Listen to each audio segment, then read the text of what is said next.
How to replace a window crank on a 1999 to 2020 GM truck. You'll need a flathead screwdriver. There is a clip holding the crank in. Push the crank away from the door panel to expose a clip. To better illustrate this, here is another angle. Insert the screwdriver into the round end of the clip and pull to remove. Pull out the old crank.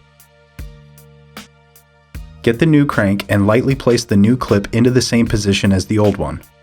Carefully insert the crank as far into the door as you can, making sure not to let go of the clip. Use the screwdriver to push the clip in, locking the crank into place. And that's it, you're done. Thanks for watching. Brock Supply, your advantage in automotive.